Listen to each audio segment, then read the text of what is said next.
Well, hello again. We're going to just continue with our discussion of Roosevelt and the New Deal, covering some of the same things that we talked about the other day with Matilde and her wonderful presentation. Just going to give you a few more points to emphasize things that you need to know in particular. So we're talking about Roosevelt, who comes into power and puts into place his New Deal for the American people in order to address the difficulties of the Great Depression. So the last slideshow, we left the presidency with Hoover, who tried to do what he felt was the right thing under the circumstances to address the national crisis. But now we have Franklin Delano Roosevelt, who comes into office. So who is Franklin Delano Roosevelt? First of all, I would say that he is one of the most important presidents in American history. He served for 4 terms. He was elected for 4 terms. He didn't serve his entire last term, but he was elected for 4 terms in the office of the presidency. He served the American people through 2 of the most important crises in American history: the Great Depression and World War II. So just these facts in and of themselves make him one of the most influential and important characters that has touched American history. He was born in 1882 in a large estate in Hyde Park. He was the only child, and he was from a wealthy family. He went to some of the best schools in New York, and then went on to Harvard and Columbia University. He then married his cousin, distant cousin, Eleanor Roosevelt, who's Theodore Roosevelt's niece, and they had 5 children. Then in 1910, he started entering into the political sphere, and he won the state Senate seat in the state of New York. So this would be the Senate of New York, not the National Senate.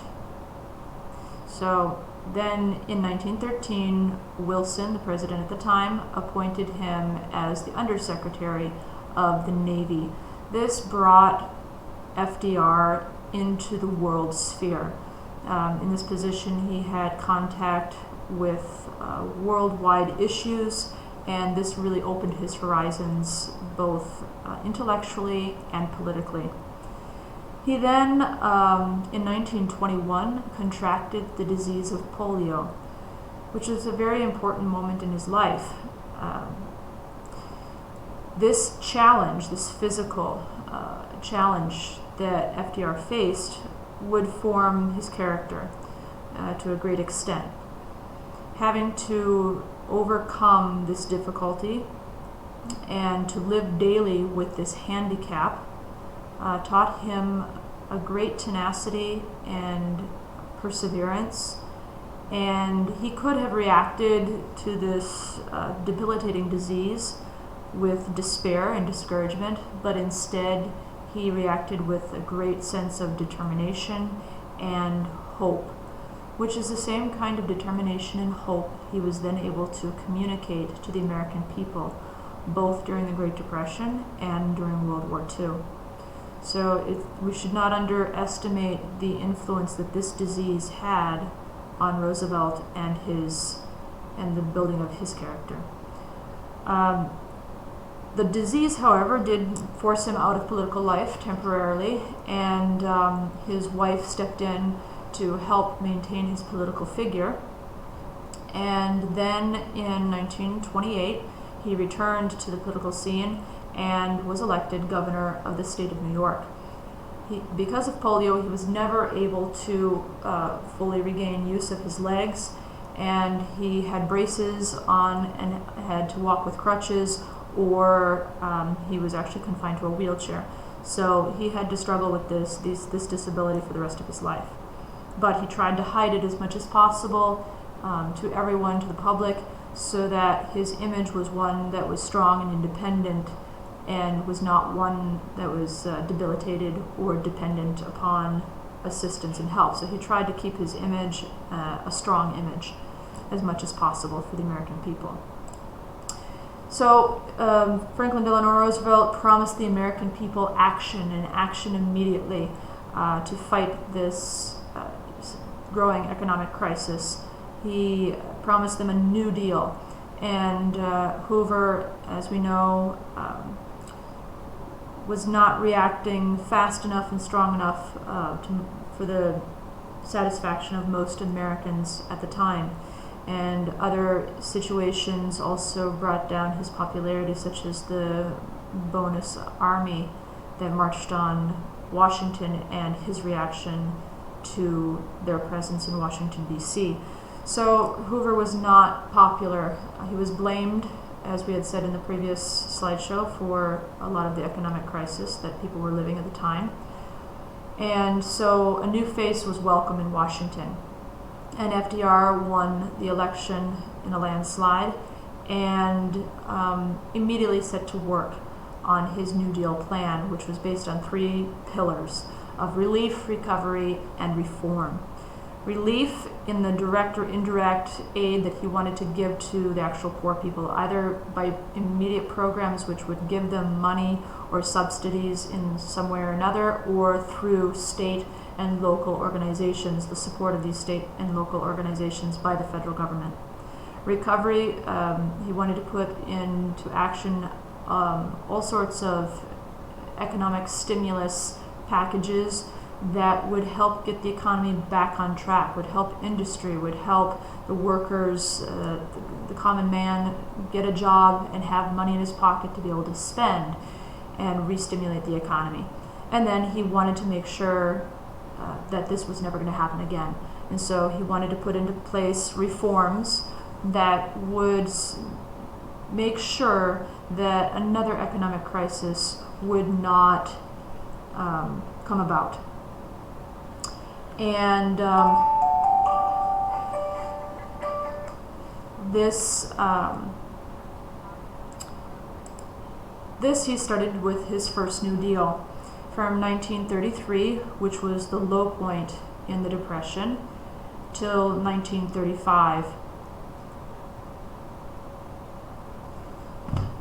And in his first 100 days, from March 9th to June 16th of 1933, he sent to Congress a slew of, which means a lot of, pieces of legislation that he wanted Congress to enact.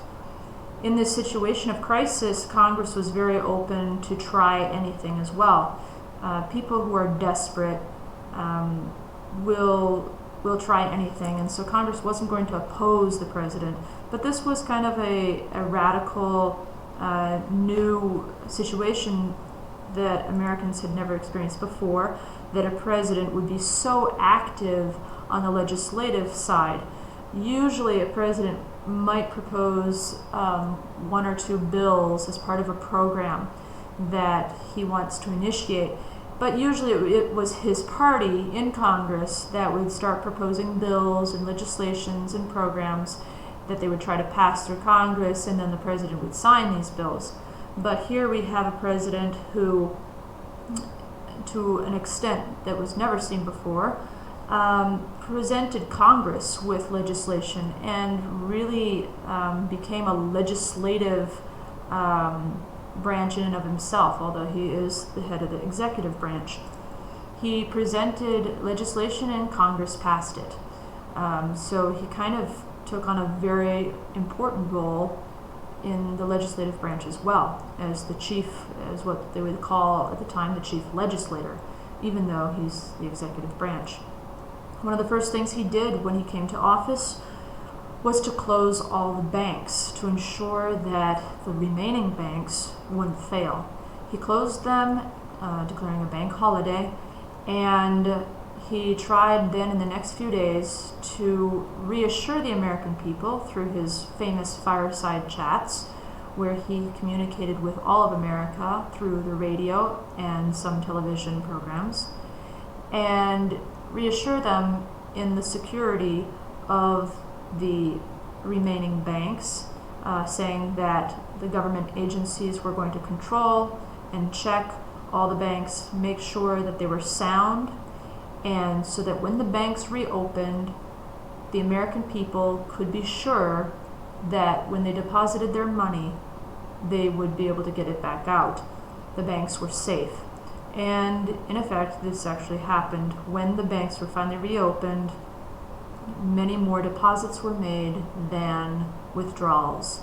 So this was effective. His reassurance of the American people was effective, and this began a movement in America towards having more confidence again in the economic system and in the American government. He started changing the mentality. However, as I said, he didn't really have a plan. He was ready and willing to do anything and everything and try anything and everything to help turn the economy around and produce that relief, recovery, and reform that he had promised the people. Some people call it FDR's alphabet soup, because it's just like when kids have soup with a little pastina that are made out of the letters of the alphabet. They play with their soup and they try to form words with the letters that are floating around in their soup. And some people joked that FDR was basically playing with his soup and he was forming these acts, administrations, and agencies and authorities, basically just with the letters in his soup. And he was throwing legislation at the Congress to pass, one after the other, trying to put Band-Aids on a bleeding America. And he didn't know where to start or where it was going to lead us, and that was part of the problem. His desperate efforts created situations that neither he nor many of the people at the time in Congress or business leaders could foresee the catastrophic consequences of some of the legislation that he was putting through. But at the time, everyone was desperate. So I don't think it's fair either to judge Franklin Delano Roosevelt in the eyes of history using hindsight, just as it wasn't fair to judge Herbert Hoover negatively because of his inability to foresee the extent of the Great Depression or to be able to react in the proper way or in a way that was most effective. I think Franklin Delano Roosevelt truly was trying to resolve difficulties that he saw at the time in the best way possible, in the fastest way possible, and trying to reach as many Americans as possible. So I think we need to give him the benefit of the doubt, just like other figures in history. I think he did what he could at the time, and I think his intentions were good. I would like to give him that benefit. Now, with the help of hindsight, we can see exactly what these programs actually did, and we will later on in the slideshow. So in the alphabet soup that he was creating here, some of the more important agencies and administrations and acts that he put in place, I've listed here. Both the Agricultural Adjustment Act and the Farm Credit Administration were two of the biggest pieces of legislation that affected farmers in America.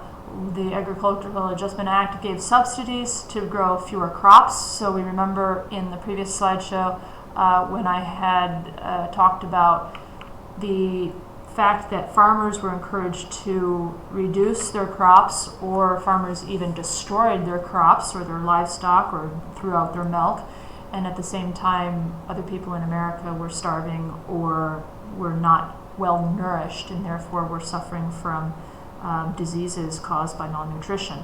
So there's this dichotomy going on. but this is the act that actually gave subsidies to the farmers to not grow crops. Whereas the Farm Credit Administration tried to help the farmers to keep their property and their farms and keep them from going into bankruptcy. Excuse me. Whereas the National Industrial Recovery Act was one of the main pieces of legislation that controlled, monitored, and tried to influence industry. And this will have lasting effects, negative effects though, on industry in the future. Whereas the Civilian Conservation Corps and the Tennessee Valley Authority are probably the two most well-known organizations established by the New Deal to get Americans back to work.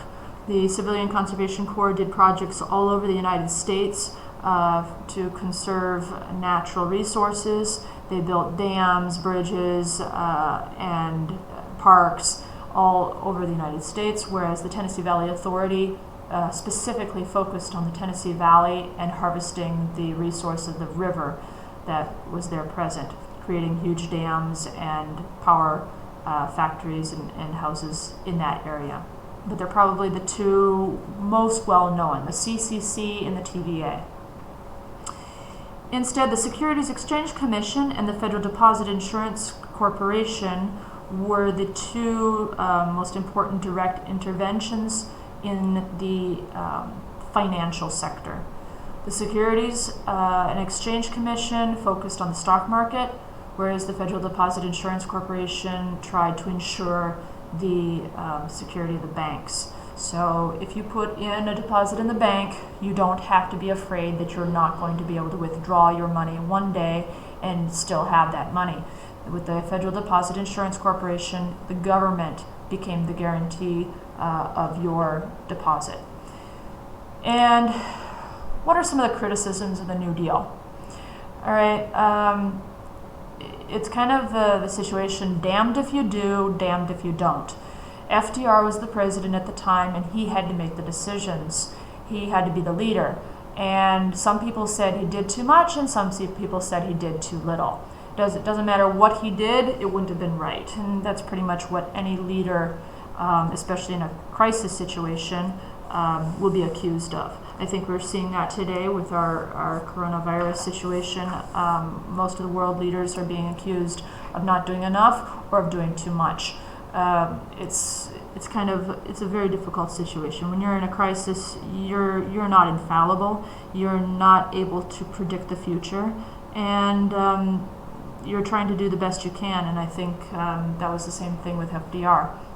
But objectively speaking, the United States was established in a certain way with a certain constitution, and he was the president of the United States. He had sworn an oath of office to defend the Constitution, and many of the acts and administrations that he put into place vastly increased the power of the federal government, which, as you remember, had only certain enumerated powers. And the president swears an oath to defend that Constitution and to follow that Constitution. So he, as president, should not have increased the federal powers of the federal government without, for example, a constitutional amendment. Right, that would have been the only legitimate way of extending the powers of the federal government, would be to pass an amendment allowing the government to have another enumerated power. Instead, FDR went straight ahead and he put through legislation which in the end the Supreme Court obviously recognized was unconstitutional and tried to strike down a number of his acts and successfully did so. But eventually we have the court packing plan, which then pressures the Supreme Court into allowing FDR's legislation so as to not completely lose their power in the Supreme Court and have the presidency, the executive branch, overpower the judicial branch. Here I also wrote the liberals thought he didn't do enough, and the conservatives thought that the New Deal did too much. It went too far. And three of the important characters at this time were Father Charles Claflin, Huey Long, and Francis Townhead, which they all mention in your book. They all thought that Roosevelt did not do enough for the American people, and they themselves proposed legislation that then Roosevelt, in one way or another, implemented into his second New Deal in order to not lose the support of the more leftist population in the United States, which was basically his base. So it is well known that FDR overreached his authority as the executive branch. But we move into the second New Deal in 1935. We still have not seen a comeback in the American economy. And matter of fact, in 1938, we end up in another big slump, another huge recession. So we started coming back, and then the United States plunged back into another recession. So the three main pieces of legislation or important acts of the second New Deal were the Social Security Act, the Wagner Act, and the Works Progress Administration.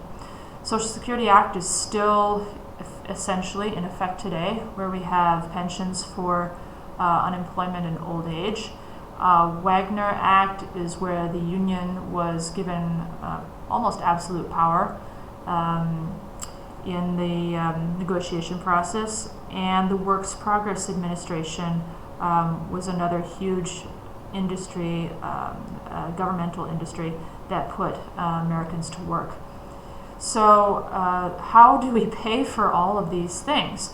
Well, apart from all of the tax increases that had already been put in place, Democrats get through also their soak the rich tax to pay for these government programs. But unfortunately, the major tax burden that was increased during this time to limit the deficit, because of all this spending, we were doing deficit spending in the United States, but to limit this deficit, obviously taxes had to be raised. But the major burden of these taxes was paid by the common, everyday middle class and poor American. So this was a tax that was specifically aimed at corporations and wealthy individuals. Unfortunately, it also has some negative effects on the fact that if corporations and industry are taxed even more, it makes it harder for them to increase production and therefore hiring of the labor force. So I mentioned earlier the court packing plan. FDR was not happy that some of his programs were being vetoed, if you will, by the Supreme Court. They were being declared unconstitutional, as in fact they were. And so he said, basically the justices that are old on the court, they're not really the viable members anymore, and I think it's just that there be another member of the court for every member that's over 70. Basically, this was his move to try to put all of his hand-picked men on the court so that they would approve his legislation. This would allow him to have increased the number of justices on the Supreme Court by 6, obviously giving him a majority in his favor. This was rejected, but the Supreme Court felt the pressure and realized if they opposed him too much that they themselves could be overrun by the executive branch. And so just as FDR became one of the chief components, if you will, of the legislative branch, being the one that proposed most of the legislation during this time period, he also put pressure on the Supreme Court and strong-armed, so like having a arm-to-arm battle with the Supreme Court. He strong-armed the Supreme Court and pressured them into agreeing to his New Deal packages. This is just a quick overlook of the whole timeline of the Great Depression and some of the major events during that time, so you can kind of get a visual effect of how things progressed. And then, what are the effects of this New Deal? In the end, this is obviously from hindsight. We're able to analyze more critically the situation. But the New Deal ended up helping some poor Americans get back on their feet. It did have its positive aspects. It did open positions in government to minorities and women, putting quotas, and himself, Roosevelt, inviting women and especially blacks into his administration. It was, however, unsuccessful in delivering full economic recovery. By the end of the New Deal, the United States was still in severe depression and recession, and it really wasn't until the outbreak of World War II and everything that brought the World War II war effort brought to the American economy that America was actually able to get out of the depression. The increased tax burden on the average citizen through excise taxes, income taxes, and corporate taxes. The major tax burden was supported by the average citizen, as you can see in this little cartoon. The American taxpayer is paying for the programs, so those who have jobs are suffering even more under this weight and are not able to, as individuals, have more discretionary income to put into the economy and buy things. And as corporations, they're not able to hire and expand and therefore stimulate job growth. So it's kind of a catch-22. Some people are given jobs and some people are given relief money, but where does that money come from? Partially from a deficit which is created, a huge deficit, which also is a burden for the economy, but also through taxes.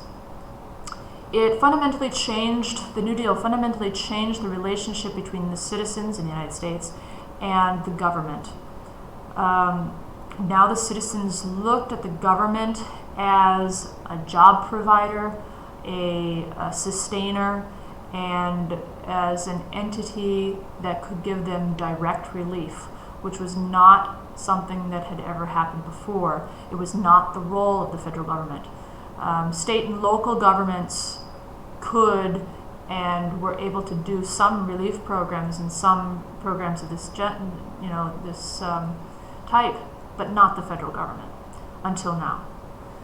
The New Deal gave unions a great deal of power, really creating another imbalance in the opposite direction, an imbalance between the forces of industry and labor. It increased the size and the power of the federal government, as we said before, and it increased the national deficit because there was no possible way that taxes could be raised enough to be able to support all of the spending that was being done by the national government. Roadways, bridges, dams, public buildings, and art projects were built and created. And this is something beautiful that came out of the New Deal, because America, all over the place, you can see the results of these work projects of the CCC or the Public Works Administration, etc., that they built and constructed buildings and dams and roads all over America. It empowered the executive branch like never before. As I said, the executive branch was kind of like an octopus. It was taking over legislative powers, it was taking over judicial powers. It was almost all-powerful at this moment. It caused Americans to look to the government regularly for help. Instead of looking to private organizations, or instead of looking to local government, or even state government, Americans began looking to the federal government for help. And so when there was a need, they turned to Washington. And that opened doors to many other difficulties down the road. What are some of the international effects of the Great Depression itself? International cooperation. So here we have the poor little bunny, the League of Nations, the sweet little rabbit, threatened by international strife, which is the serpent. the League of Nations was undermined as countries became more self-interested. It was kind of an every man for himself situation. Protectionism. Countries started putting tariffs on foreign goods to protect their own industries. So the United States started with this, and the other countries responded. And so it was kind of a chain effect, and this created a sense of isolationism in the United States, where the U.S. concentrated on rebuilding her economy. She was in the midst of a horrible depression, and this was, felt all over the world. Every country was in their own type of depression, and so everybody was looking at their own needs and was thinking of their own country first. The lack of financial resources, the desperate situations that many countries in the world were living at the time, created a period of great social unrest. And in many countries, this mass unemployment and the suffering that they were experiencing opened the doors to radical revolutionary ideas and charismatic leaders. And that obviously leads right into the next point: communism, Nazism, and fascism. The extremist parties in all of these areas increased membership and power due to the crisis in the democratic and system and the capitalistic economic system. Defense spending, however, was decreased because of the lack of funds. Now governmental spending is focusing on relief efforts for the Depression, so defense spending in democracies like France, Britain, and the U.S. Start going down. And so they focus less on their military defense and focus more on their internal problems. Obviously, you can see in these international effects of the Great Depression, you can see some of the seeds of World War II. So World War I was one of the direct causes. The peace at the Treaty of Versailles was one of the direct causes of World War II. And then we see right now in the Great Depression, which really is a worldwide Great Depression, we see fertile soil prepared for the planting of these seeds, which will then grow into World War II, which will be our next chapter. And so I just wrote, I gathered some of these jokes on the different forms of government, but they're very revealing, if you will. And it's supposed to be kind of comical, but also serious in a certain sense. So you have all the socialist, communist, fascist, liberal, and conservative perspectives when you have two cows. And the New Deal is probably the worst of all. You have two cows, you shoot both cows, and you milk the government. And that's what happened in the New Deal, essentially. They shot both cows, and Americans learned to milk the government to the detriment of themselves and the government. And that's it. And so for your homework for this section would be to read the chapter in the book on the New Deal. And then I also provided you with an article criticizing some of the efforts of the New Deal to give you another perspective, because I think it's pretty easy to see the positive aspects of the New Deal, how it helped Americans in many ways, and also, like I said, the good intentions of Franklin Delano Roosevelt, I think are pretty clear. What might be less clear is how it actually almost backfired and damaged where it tried to help. So instead of helping, it ended up harming sometimes, and like I say, unintentionally. I don't accuse anyone of the intention of harming, but sometimes these things, their effects cannot be foreseen. And so I think it would be good to read another perspective of the New Deal. So I will upload that to the Didactica as well. Thank you very much, and I will see you later.